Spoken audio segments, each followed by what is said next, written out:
ये दुर्लभ बात है, पर इसके लिए कमर कसना होगा कि हमें चाहे जितना दुख पड़े हम उस दुख को सहेंगे।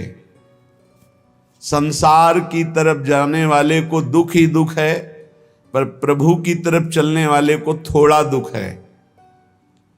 जैसे ऑपरेशन में कष्ट ही कष्ट है, पर इंजेक्शन शून्य का लगाकर बेहोशी का लगा के थोड़ा बस कष्ट है, फिर आप भूल जाएंगे। ऐसे ही थोड़ा जब तक तुम्हें होश है देह का, तब तक ये कष्ट है। जहां आपके अंदर प्रेम का इंजेक्शन लगा, फिर हर कष्ट सुखप्रद दिखाई देता है। धन्य है महापुरुषों का जीवन।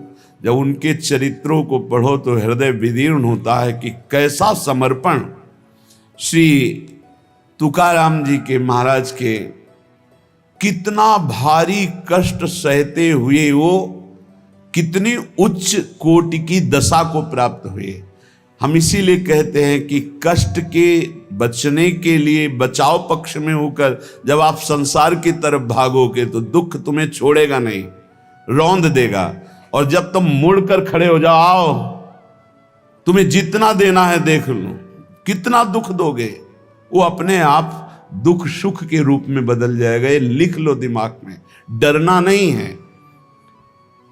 श्री तुकाराम जी से किसी ने पूछा, वैसे आत्मचरित्र वर्णन करना महापुरुषों के लिए बड़ा कठिन होता है, अपनी प्रशंसा या अपने चरित्र, पर जब उनके जन पूछते हैं तो करुणा करके वो बताने लगते हैं। तुकाराम महाराज जब हरि कीर्तन में अद्भुत अवस्था को प्राप्त होते तो ये देखकर भक्त जनों के हृदय में कि महाराज आपको ऐसी अवस्था कैसे प्राप्त हुई, तो सुनो हमारे ऊपर पांडुरंगा की कृपा हुई।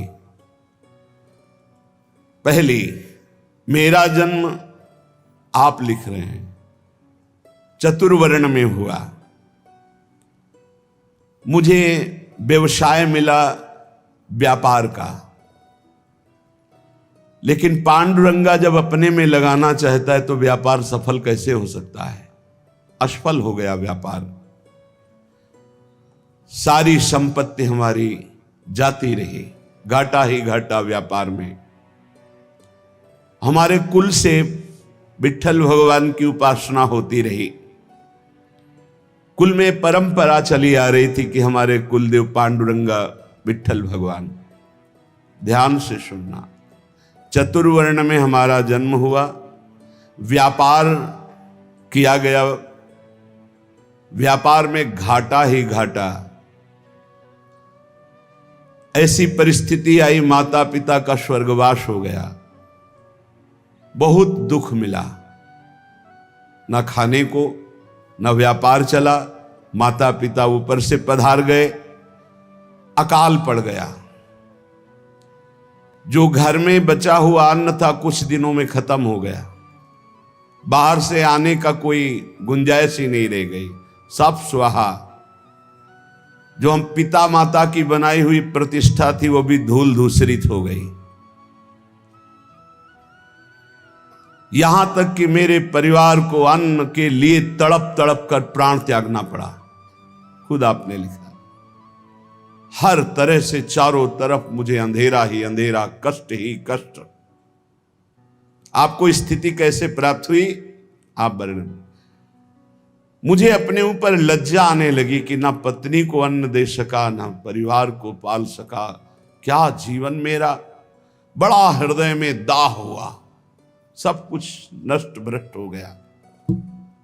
ये जिस पर मैं कृपा करता हूं ये लीला। ऐसी हालत में अब कुछ नहीं बचा, तो विट्ठल भगवान का मंदिर जो टूटा हुआ पड़ा था उसमें जो सेवा हो रही थी उसमें लग गया जाकर के, जीर्णोद्धार। उसमें रात दिन खूब शरीर को मेहनत करके परिश्रम करके सेवा करता और कुछ वहां से नहीं लेता, बस सेवा ही सेवा, खाने को भी नहीं।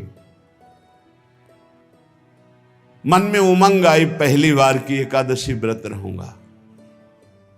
प्रारंभ की बात बता रहे हैं जहां से स्थिति भगवदाकार बनती है।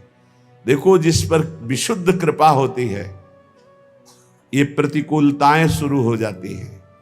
कोई भी भक्ति मार्ग का उपासक घबराए नहीं, हिम्मत रखे। ये प्रतिकूलताएं अनंत जन्मों की बिगड़ी को सुधारने के लिए हैं, क्योंकि एक ही रास्ता बचता है प्रभु का। प्रतिकूलता न मिले तो चढ़ाई नहीं चढ़ सकते अध्यात्म की।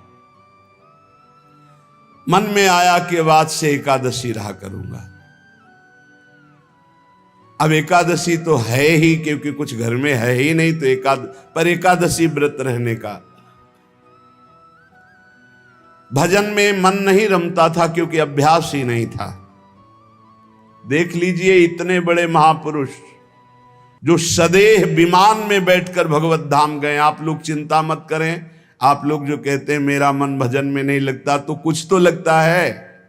श्री तुकाराम जी लिख रहे हैं, आरंभ में बिल्कुल मेरा भजन में मन नहीं लगता था,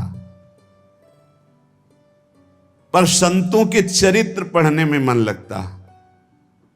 संतों के चरित्र पढ़ता और उनके वचनों को बार बार याद करता कि उन्होंने क्या कहा है। उनके वचनों से मुझे बोध होने लगा। संत वचनों पर विश्वास, संत वचनों का महत्व और उनके वचनों का बार बार मनन बहुत सुंदर साधन है। बिल्कुल उत्तम अवस्था प्राप्त करने के लिए ऐसे ही साधक को कर। संत चरित्र, भक्त चरित्र पढ़ने में बड़ा मन लगता है। उनके वचनों पर बड़ी निष्ठा, बड़ा भाव, उन्हीं के वचनों का बार बार मनन। अब मन लगने लगा कि जहां हरि कीर्तन होता है वहां पीछे जाके खड़े हो जाएं। महाराष्ट्र में प्रायः खड़े होकर कीर्तन करने की प्रथा है।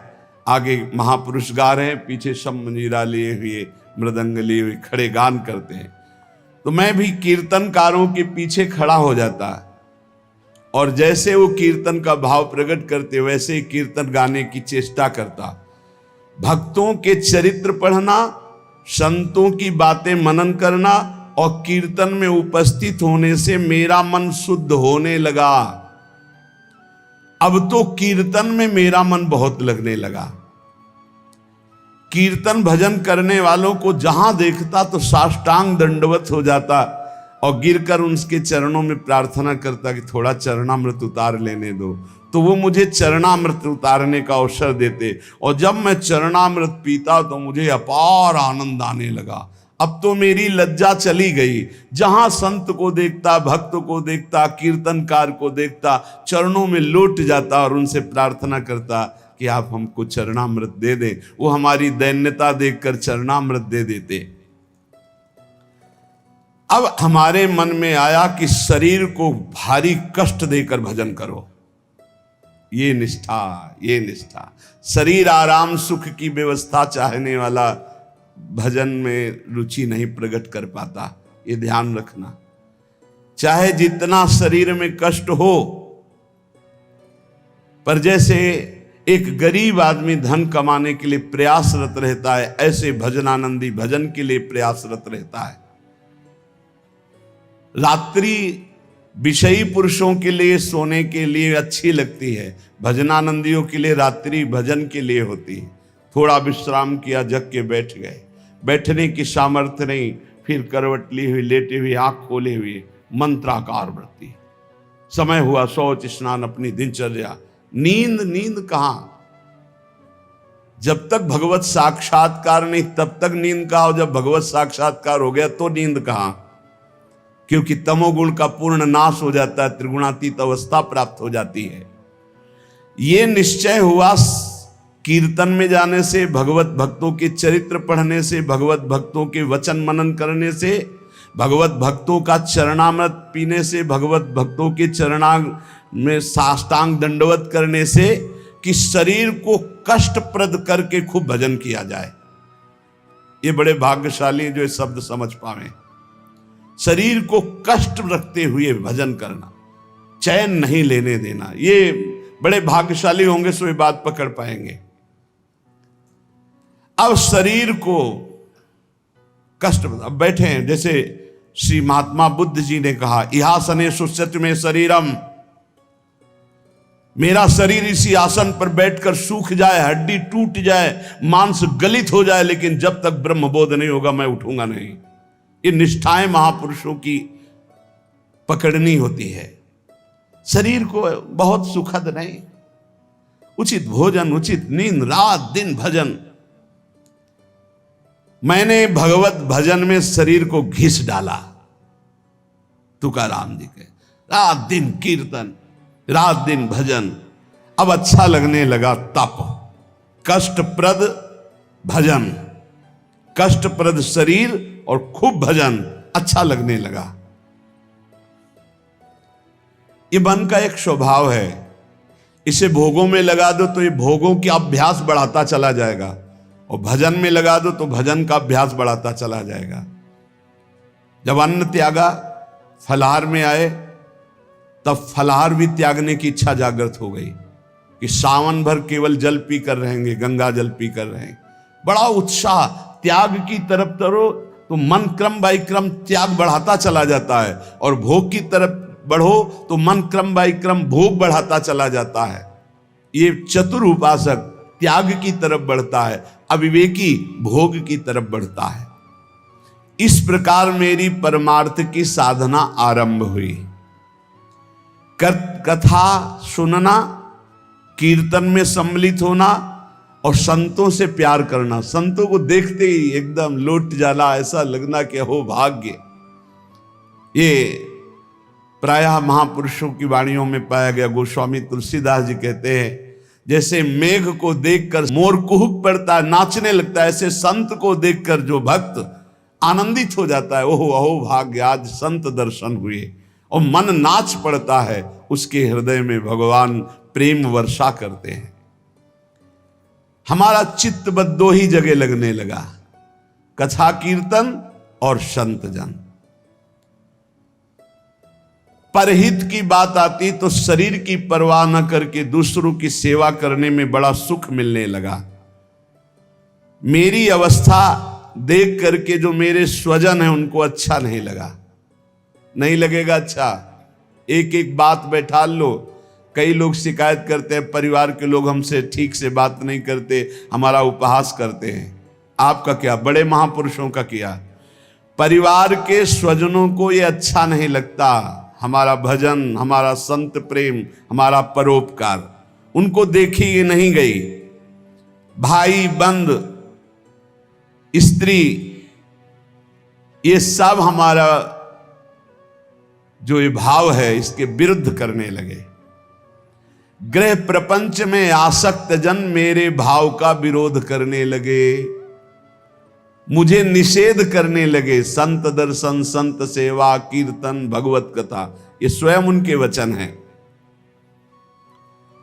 मैंने अपने हृदय में निश्चय कर लिया था, कठोर हृदय बना लिया था, हर दुख सहूंगा पर अब पांडुरंगा को नहीं छोड़ूंगा, अब विट्ठल को नहीं छोड़ सकता।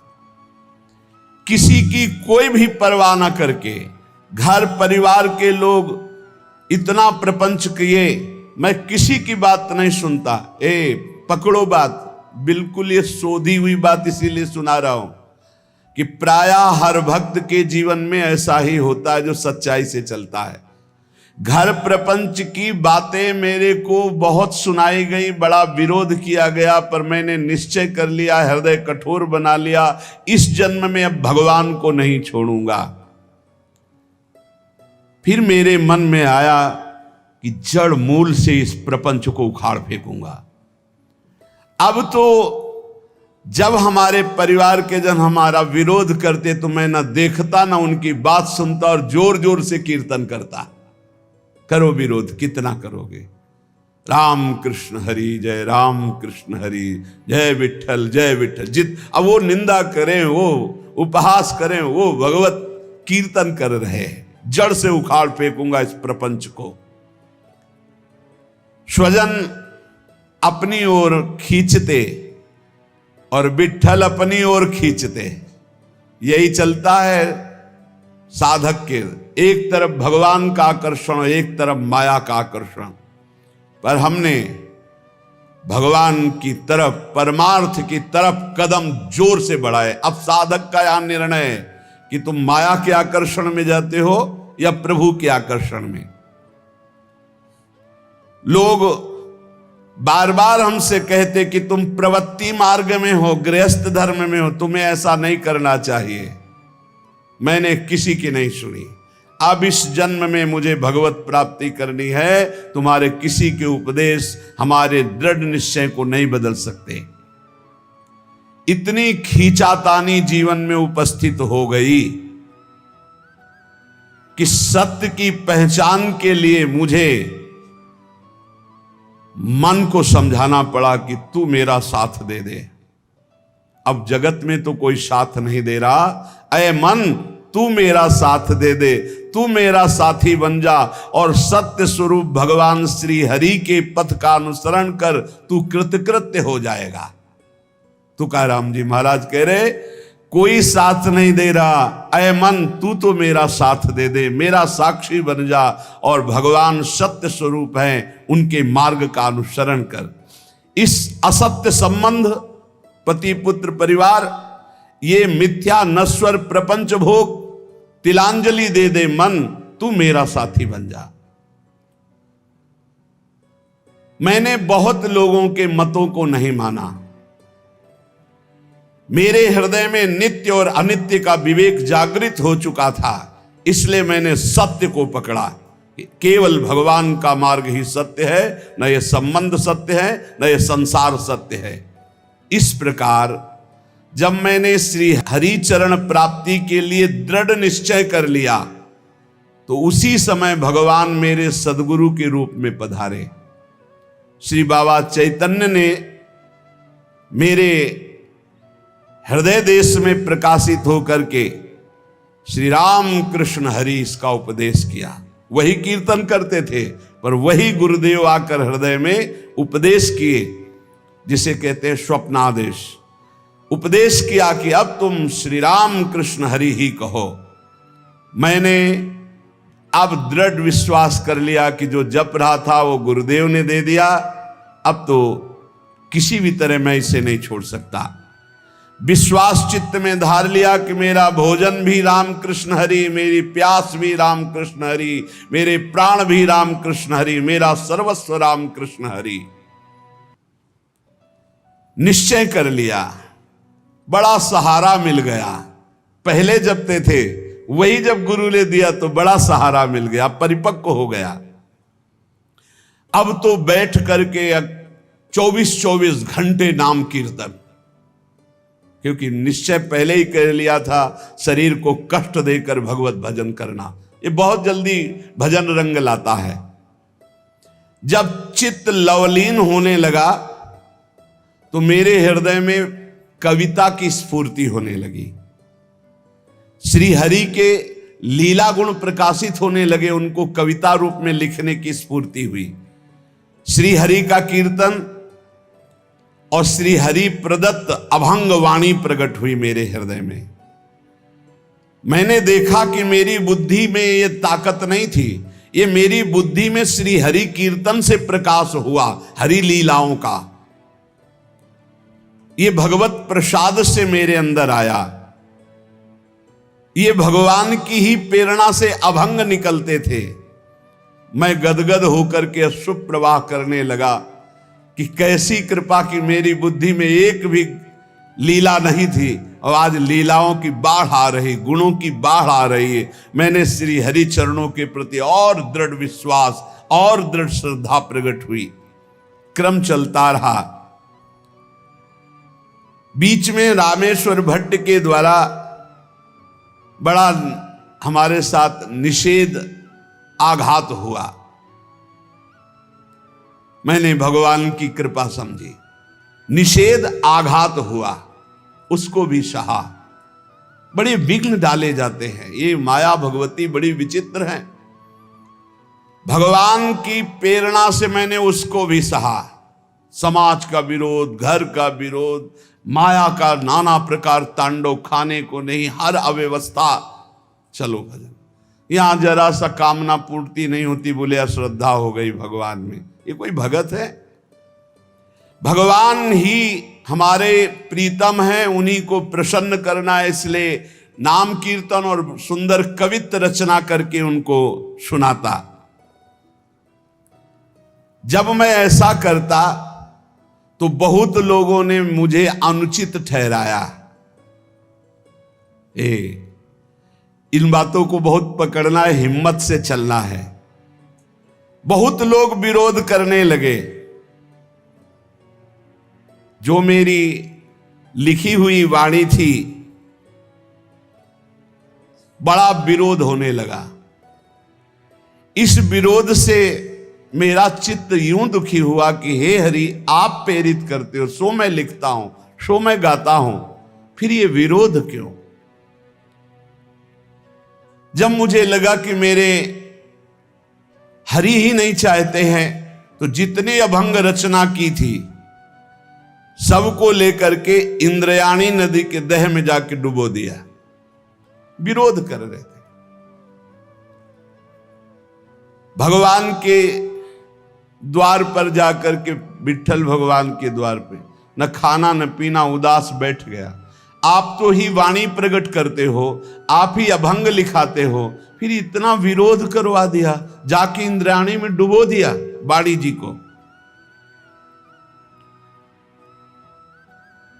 अब दर्शन करने वाले तो दर्शन करके चले जाते, ठाकुर जी का शयन हो जाता, फिर ठाकुर जी का मंगला प्रभात दर्शन होता, फिर ऐसे कई दिन व्यतीत हो गए, न खाना न पीना और चुपचाप द्वार पर बैठे रहना। दया आई पांडुरंगा को और साक्षात प्रकट हुए। जब कोई नहीं था रात्रि में, वहीं दरवाजे पे पड़े रहते और कहा कि मेरे भक्त को ये सहना पड़ता है, तुम मेरे प्रिय हो, मैं ये देखना चाहता हूं तुम कितना सह सकते हो। तुमने सहा, तुम्हारी वाणी जल में नहीं डूबी है, वो मेरी गोद में रखी हुई है। तुमने जल में डाला था, मैंने उसे गोद में लिया है। देखो सारे अभंग ज्यों की त्यों ऐसे मेरे पास है।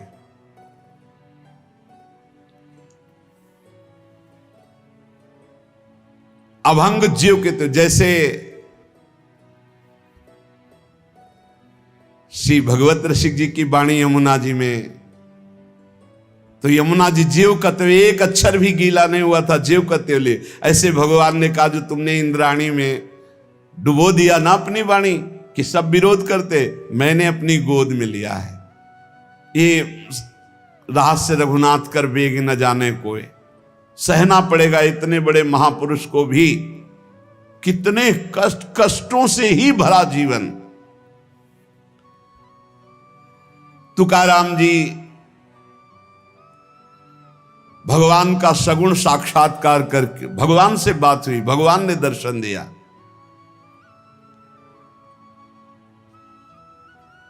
उन्होंने जो अपने जीवन में कष्ट सहा, उस कष्ट से भगवान के प्रति उनकी ममता घटी नहीं, उनकी ममता बढ़ी।